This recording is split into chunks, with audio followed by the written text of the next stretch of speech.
Okay, so I would like to talk about a subject I'm asked about quite often, and this is subject of psychotherapy, usually just called therapy, and its relationship to various forms of neurodiversity, of neurodivergence, autism, ADHD being the two most famous in this regard as it relates to psychotherapy.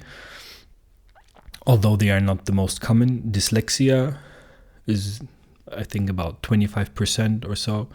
So the most common form we know so far, at least. And this question usually deals with what therapy can give to the individual. And I think we would need to, first of all, ask ourselves what therapy is and what it is meant for, what the goals are, the whole framework of it. Otherwise, it just becomes a very diluted question. It's important to understand that generally, yes, therapists, so psychologists or medical professionals who went the route of becoming a psychotherapist are usually the best equipped and best educated people to deal with relationship dynamics and go and work with individuals in a emotionally contained space, go into the depths of, their experiences and so on, because they undergo rigorous training. So if we just talk about like a general skill set in which population, like coaches and different types of professions, we are likely to find the most skilled, most devoted also individuals, likely it would be in the realm of psychotherapy. And I have no doubt that the majority of therapists are actually very well-meaning individuals who are trying to help and who are trying to do their best to support their patients. But we have to understand also that psychotherapy is a form of therapy, so it requires that there be an illness or a disorder, any sort of situation with the individual that is in disarray, let's say. And the psychotherapist's job is to heal. That's why it's called therapy, to heal this disorder or illness, whatever is in disarray, and help the individual to become healthy again. This is the official framework side of things. So it's not just counseling them to give them advice. It's not just, building a relationship and so on. There has to be the specific goal towards healing, toward getting rid of these disorders, illnesses, and so on.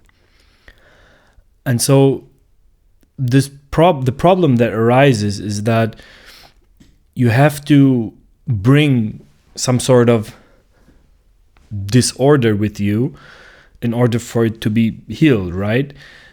And it's not that suffering in itself constitutes a disorder, because suffering is part of life. It's a natural experience.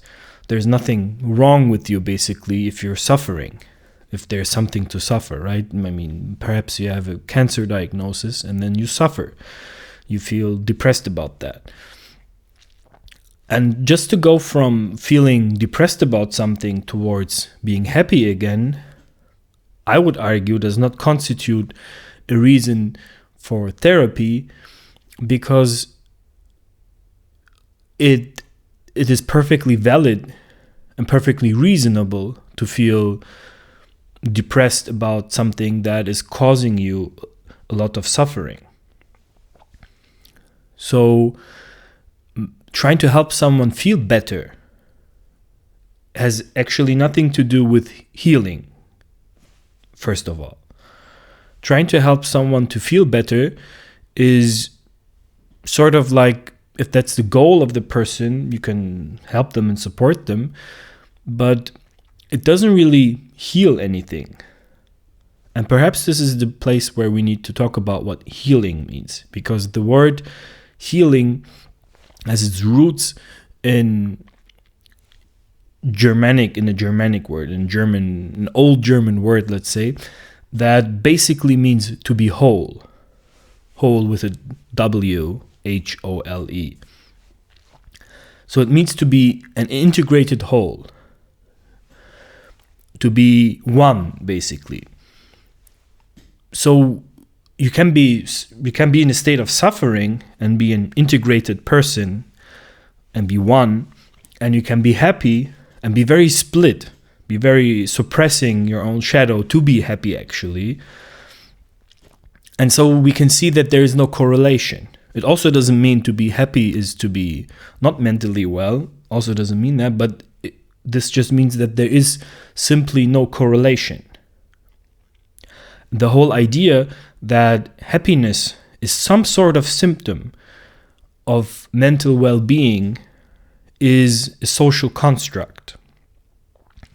The idea behind that is that we want to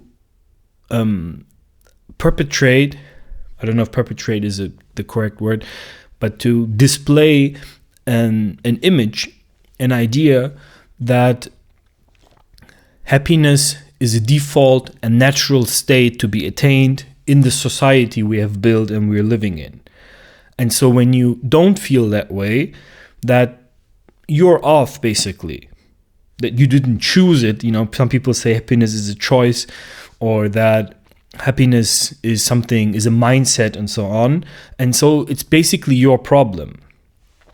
And that is very interesting, because that is a very, very political statement, actually.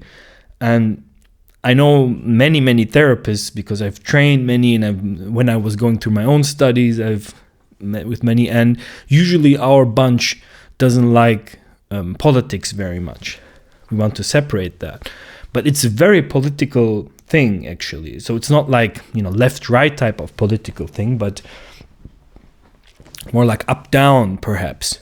Because the idea that we can be happy the way we live, delivered to us and being told to us, despite the living circumstances possibly prohibiting this, is actually quite damaging.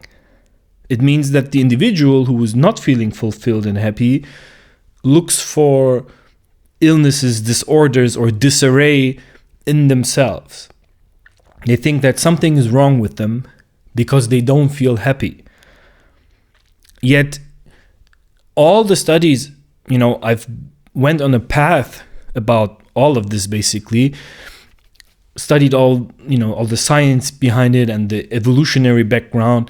And so basically what we find is that if you just live a normal life in a first world country, as they say, you're in the United States, you're in Germany, Finland, Sweden, whatever, you lead an average life there, I don't think that a natural outcome of that is happiness. And that most of the people who appear to be happy are in one way or another masking. Masking means they wear a socially constructed mask and they appear a certain way to fulfill their role in a society, but it is actually not, if there was a way to measure the actual experience, you wouldn't actually find whatever you're seeing or observing, whatever they're pretending to feel. And so there is this big problem that we feel like we ought to feel happy and well under all of these circumstances that we live in. And whenever we don't, we try to look for mistakes and errors, some sort of reasons for that. And then we try to, one of the things we encounter or seek is therapy.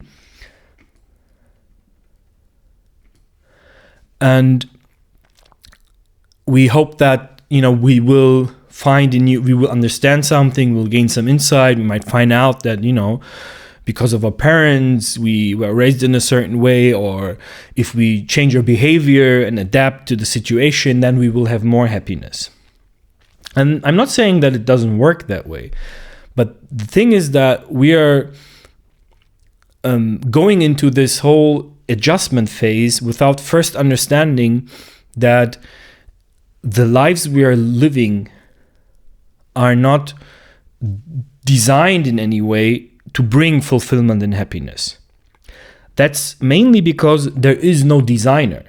So no conspiracy theory here. I don't believe that there's anyone, there's like an elite group of people, presenting or forcing us into a certain way of living. It's just, of course there's this class struggle, let's say. There are the people who have more power and they can set some sort of rules that affect many people. And a great example of that is the 40-hour work week, which is considered to be working full-time in most countries. Some Northern European countries, I think, experiment with 36 or 38 or something. But generally, let's say the 40-hour week. And that is an idea that goes back to Henry Ford, who just had this idea, not because he thought people would be more happy in their lives, but that they would be more productive, so he would have more money. And so many of these things that we do, the 8-hour sleep, by the way, that we aim for is also, some sort of unions, I think, fought for that. 8-hour work, 8-hour, free time, and 8-hour sleep, basically, and to have one block of sleep. It was also not the natural way humans slept. So there's many political things and individuals who want power, who want money, who are greedy, human history, that shaped the way we live today. Technology advanced, and although it might present itself as trying to help us, it was mostly military budgets or, people trying to establish companies and make a lot of money with it. So again, personal interests that drive it forward, that try to bring new things into the world. So, when Apple invents the iPad, it's not that it actually solves any human problems that are relating to happiness. The technology mostly solves problems it created itself. We are, through technology, split from our families and living in different places, and then we have some sort of FaceTime or Zoom to reconnect again, but it's not quite the same, and so on. Medicine might be the one big exception to that. But generally speaking, if you look at what technology brought us, the idea behind it, at least, the original ideas that drive forward, are usually not there to increase the level of satisfaction and happiness. And there might be individuals here and there, like Nikola Tesla or something, who might have that in mind, but these are not the driving forces that, make the big money and establish themselves in a dominant way, like Thomas Edison did and others did. And of course, they're all piggybacking on the scientists, who are usually, have many of the physicists have some autistic traits, like Einstein and so on, who just, their special interests. They go deeply into physics. They don't really think about the technology it will produce, but the physics itself, the equations and so on, understanding the world, to be in that special interest field and drive forward the interest. What motivates them. It's not to save humanity. General relativity is not found by Einstein because he was deeply trying to help humanity, but he was deeply interested in time and how time works, and it sucked him in almost, and he tried to understand it deeper and deeper. So it's also a personal motivation, perhaps much more noble and virtuous, let's say, than Steve Jobs in trying to order people around to invent the iPad, but still, there's no designer here who's thinking about us, who's thinking about what our lives would be. It's a giant, big mess that is a conglomerate and putting together of all kinds of different interests that converge and then cancel each other out in wars. And leads to so-called civilization, and the lives we lead are extremely shaped by that. So there might be a mattress cartel and industry that dominates the market and makes us sleep in certain mattresses, let's say. I'm just making this up now, right? I have no information. I'm not trying to drive conspiracy theories, but just to understand like where we sleep on, how we eat, and all these things are mostly determined by these influences and by this type of progress. And of course there is medicine and the science that is systematically trying to improve health, like child mortality and vaccines, and the idea that we have antibiotics to fight off certain infections and so on. This all is meant to increase our biological health, and that is actually one of the biggest improvements throughout civilization that we have. If you look at child mortality and life expectancy and so on. But this doesn't influence as much the psychological experience of life, as crazy as it may sound. Because if you look a few generations back, and I know I have personal relatives like my grandmother and their mothers, it was quite custom to, bear somewhere like 9 to 10 children, and that 3 or 4 of them would die. So the child mortality was very high, but the amount of suffering it caused them was actually less for 4 children than if you lose a child today. Because today there's this expectancy that, when we are pregnant, that we will give birth and the child will be happy and grow healthy and so on. And back then it was just assumed that there was the certain likelihood that won't happen. And I know even from my grandmother's side that it was not uncommon to wait with naming your child until it was like 4 or something in that village they come from the village in Turkey, until they were 4. And part of the unconscious reasons, I believe, is that you won't get too attached to this child, right? So if something happens to it, you won't feel like you lost this person with the name. And so it was a different experience. And of course, one thing is the lifespan we have that is increased. So we live longer, but what about the degree of attention we have and of intensity we feel during our lives? What about the degree of freedom that we feel?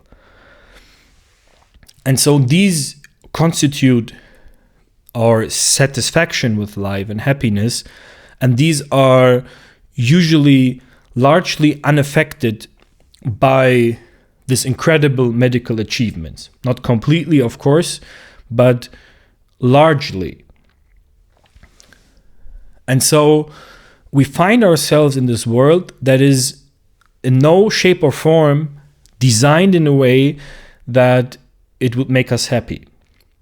And at the same time, it is so much abstracted away from the natural way of living, where our bodies are designed to feel satisfied as long as our needs are met and so on, that the natural system doesn't work quite well.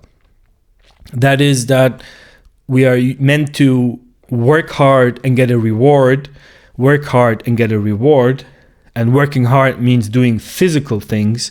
And so sitting in an office for our nervous system doesn't feel like working hard.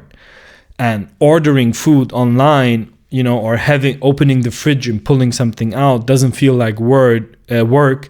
And so the reward doesn't really correlate with any sort of energetic investment that the nervous system recognizes as such.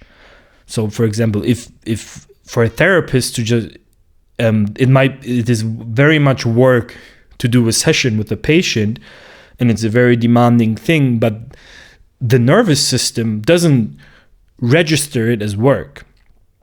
It thinks you're just sitting around, basically. And so our lives are abstracted away. We don't feel fear for our lives as an everyday sensation, except we are like free soloing every day, like big mountains, right? Like Alex Honnold and so on. So this is a very different type of life we are living. We are divorced from nature, and at the same time, there is no designer who made sure that everything is set up in a way that it brings fulfillment and happiness. It is an afterthought. There's like biohacking attempts, there is therapy, there's coaching, there's science trying to, find the best way regarding nutrition and everything else to trying to find a way to make us feel better about it. But basically, we are thrown into this world, and there's no thought into it at all if we can be fulfilled or not going down this path. And everything is an afterthought. And the expectation that it should lead us to happiness is like a carrot on a stick dangling in front of us, so we keep spinning the wheel in a society. So we keep working, we keep being part of the system. And then then we can reach happiness. And if we don't, which regularly many people don't, it is being reflected to us that we need to investigate ourselves. We need to go into a search and find out something. We need to become spiritual and find some sort of spiritual enlightenment that will bring eternal peace and happiness. Happiness is then reframed as sort of like a peaceful being content or having a loving kindness and so on, or being present in the now, whatever it is. Or we have to investigate our past relationships with our parents and partners and so on, or we have to change our behavior and the way we think about the world. We have to go on this journey, and this journey will yield us happiness. This whole process has been rightfully criticized by critical psychology, critical psychotherapy, as individualizing the problem, as reflecting back to the individual that they are the main issue here, that they are the problem and they need to deal with themselves about this.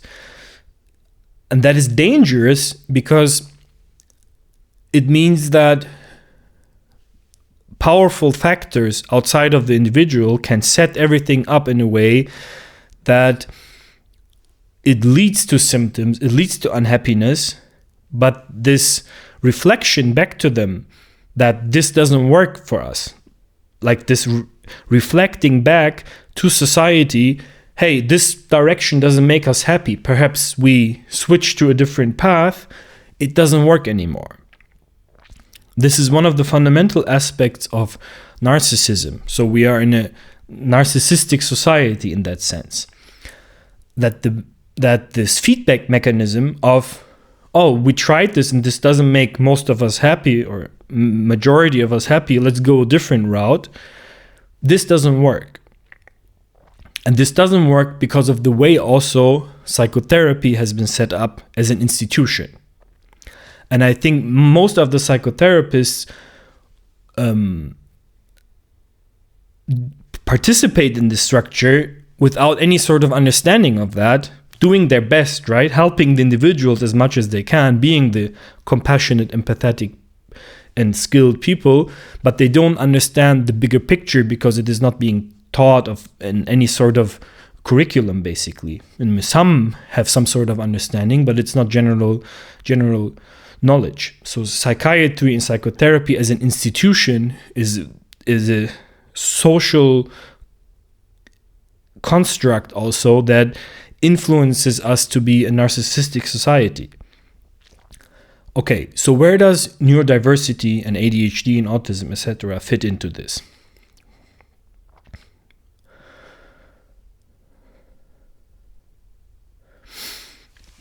So you can see that ADHD or autism, these are not distinct things. It's not like having influenza or bacterial meningitis or whatever. It's not something that we can measure in the blood.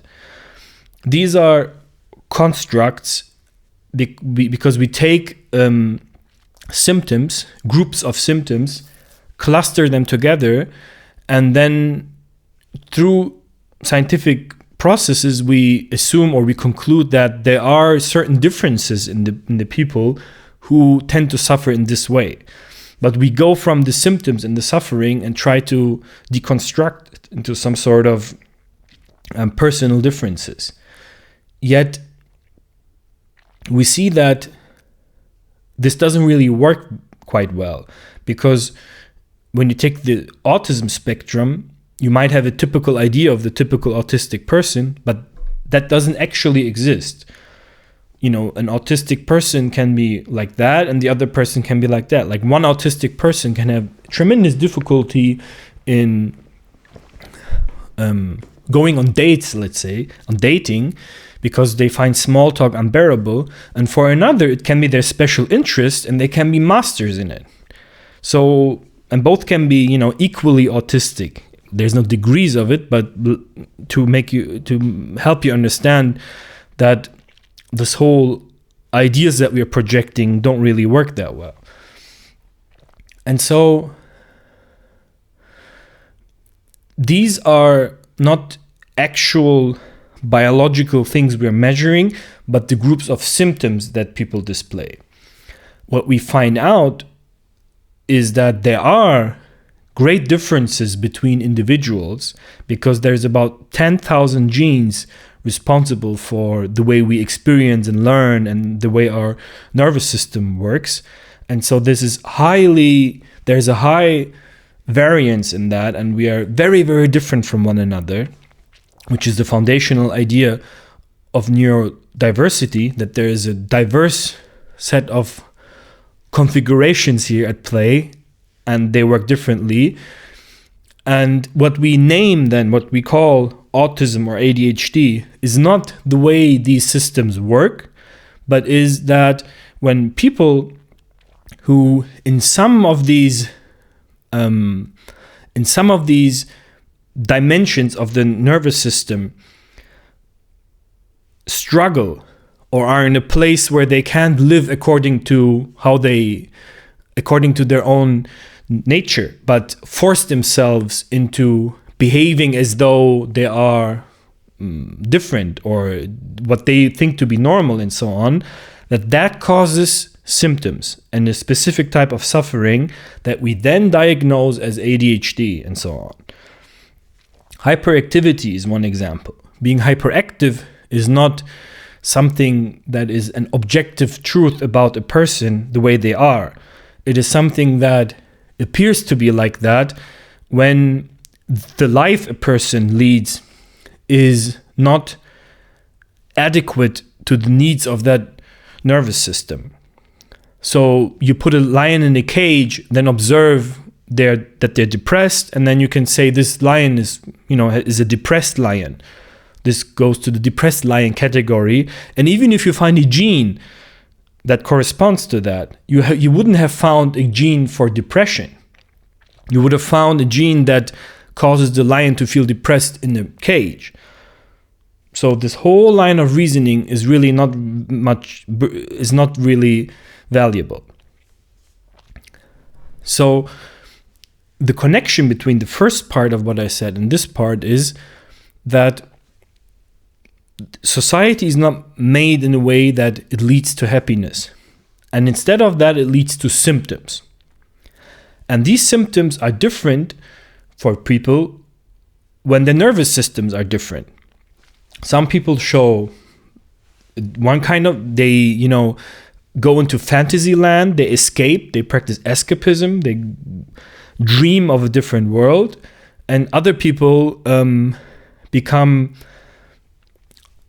so bored and stressed that they fall into depression, and others again become overexcited and they need to go with their energy and they make a big mess everything they go. So there's different ways of dealing with this deep-rooted unhappiness, but none of this is a direct representation of the natural and healthy workings of the nervous system. And so the medication people take don't actually help them realize their potential and live according to their nervous systems, but it helps them feel less symptoms when pressed into and forced into living a life that is not really meant to be their lives. So in an ideal world, every individual will get the opportunity and the chance to explore and live every part of life according to their specific nervous system needs. Waking up at a certain time, eating certain foods, and being able to work in a specific type of pattern or whatever work constitutes for them, and so on. So there isn't really anything here that is solvable by psychotherapy. Psychotherapy mainly would help a person either change and adapt in a way that they would imitate the social norm, how society expects them to be. And in addition to that, with some degree of medication, would allow them to perform better. And or it could help with dealing with all the shame and guilt and all the sort of emotional trauma and baggage of being discriminated against because of the different type of symptoms they show, or showing symptoms at all. But in any case, it doesn't have the required framework to help individuals go on a path of understanding and accepting the differences that they have and living according to them. It's not really allowing for this at the fundamental level because it's framed as not being able to question the true origin of the symptoms, which is society. Because then it would become a social movement or a political movement, right? It cannot come to the conclusion that we have to work with the individual. We would have to change something about the world. And so when we talk about these individuals like autistic individuals or ADHDers and so on, the common denominator is that the nervous system is usually highly sensitive. It's more sensitive than the specific nervous systems who show less symptoms. There's also like an estimation that about 75% or so of all people who go to therapy are highly sensitive, or have more sensory processing sensitivity. So they process their inner lives and outer experiences more deeply connected, more with other thoughts that they have and feel stronger emotions about them. So they basically are digesting more of what comes in. And so these people are showing more symptoms and are thus seeking more therapy. And this should be understood that this is actually expected normal behavior for a society, because the highly sensitive individuals are the early warning system in a group. They are meant to display signs of distress, of suffering. And the actual process that would be healthy is that society picks up on that and realizes that it's going in the wrong direction and corrects its direction. So instead of telling about these things to their therapists and trying to find a different way to see things, the real mechanism for a society would be that these people are heard and that the feedbacks are seen as a reflection of the degree of toxicity society produces, and according to that feedback we restructure our society and go different paths. Obviously we're not doing that currently, So that is a big problem. And because of that, I think that therapy, structurally speaking, is part of the problem and not part of the solution. Even though most of the people operating as individuals inside that space are definitely not part of the problem because of their motivations and what they're doing, but they are part of a system that keeps everything intact and unchallenged. And that is a big problem that needs to change. The other part of it is that, okay, if society doesn't change overnight, so what is a person then to do if not therapy? And by the way, there is reasons even for a neurodivergent person to seek therapy, right? They might still, in addition to being neurodivergent, have trauma, have experiences that are unresolved and carry what I talked about, the shame and the guilt and so on. And then to work with a neurodiversity informed therapist can help deal with that shame and so on.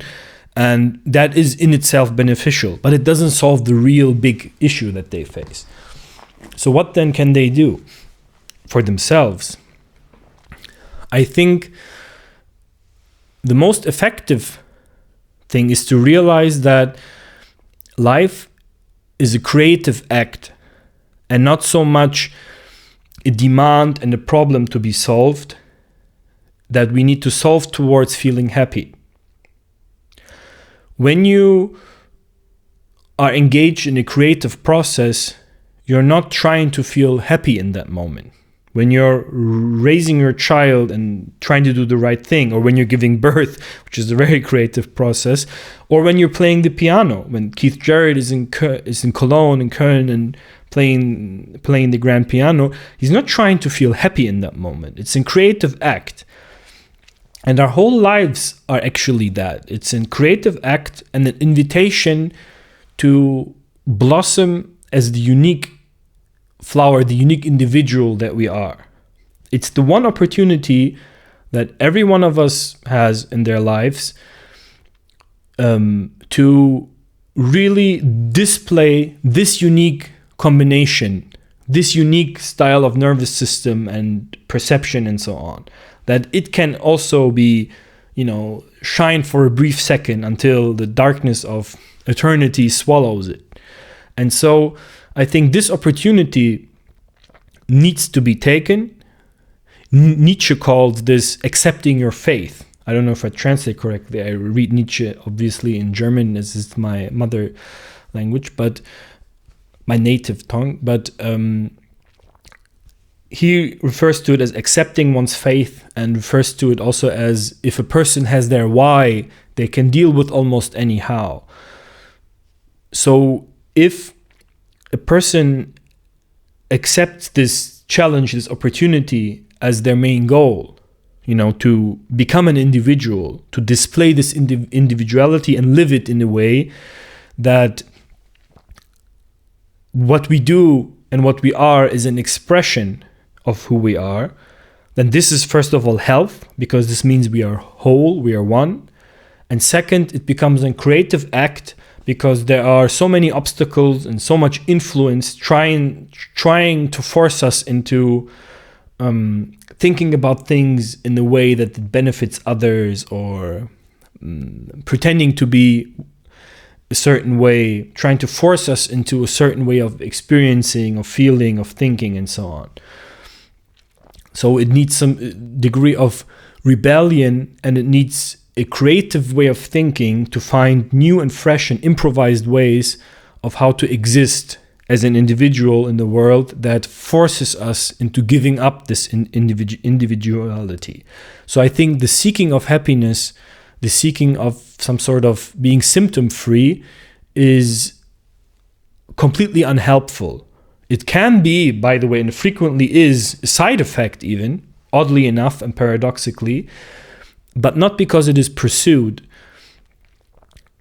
but because when we pursue the creative expression of who we are, we are engaged in something that feels meaningful and that feels transcending. And this usually, and it allows other people to connect to us and us to connect to others, because individuality and being authentic is very much a bonding, connecting experience. Because the self-acceptance we then have, the acceptance of who we are, is radiating then, and so we are also accepting with others, and it feels very, very comforting, very loving, and very nice to be with someone who is accepting of us and of themselves. There is not this sort of difficult tension and this demand and this expectations to behave in a certain way and so on. So we feel free. At least it attracts the right people, let's say, and it pushes away the wrong people. And so it leads to a fulfilled life also, but mainly because the process itself is so rewarding. And it is so much a process that can give a deeper kind of fulfillment. And I think engaging in that, having this mindset basically, is much more adequate for a person discovering that they are neurodivergent than fully committing to sort of a therapeutic path and you know, all the influences around who are just, you know, projecting their own nervous system as though it represents a whole group of people, or the whole ADHD world or autism world, whatever. I think none of that is basically healthy or helpful for the person. It doesn't lead to a person who is whole, who is one and integrated. So we have to go through a process of creatively living our life and of unlearning, of deconstructing all of the socially conditioned ways of thinking. And in addition to that, therapy can be helpful as so far as we have actual things that need processing, trauma, accumulated shame and guilt. If we had a very, very difficult childhood that we never really looked at, you know, it could be something worth pursuing, but that doesn't yield the highest outcome. It's just something that is supportive and can help. So I hope this gives a bit of an idea as to the relationship of therapy and neurodiversity.